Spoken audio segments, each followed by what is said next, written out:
So yes, we are Pregnant? with baby number 4. Another blessing para kay Patrick Garcia at sa asawang si Nika, ang ika-4 nilang anak. Sa kanilang latest vlog sa YouTube, excited na ang kanilang 3 girls na maging ate kay baby number 4.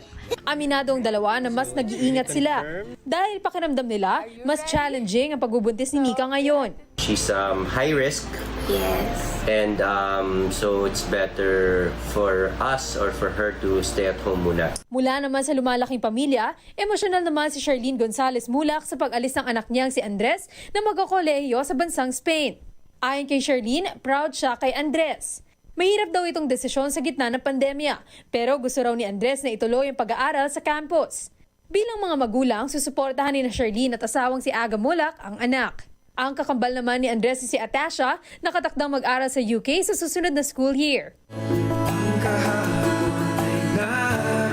Musika naman ang tinatahak ngayong karera ni Diego Gutierrez, anak ni Lotlot de Leon at Ramon Christopher Gutierrez.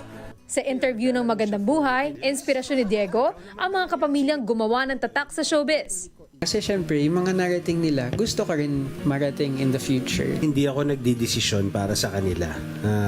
Ang ano lang namin is pag nakatapos kayo ng school, when you finish college, kung ano yung gusto niyong gawin, susuporta kami sa iyo. Isang bigating sorpresa naman ang inihanda ni Ivana Alawi para sa kanyang ina.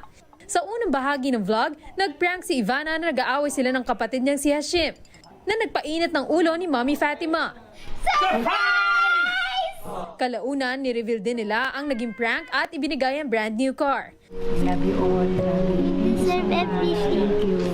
Pumalo na sa mahigit 3 million views ang video sa loob lang ng isang araw. Gaynor Krishnan, ABS-CBN News.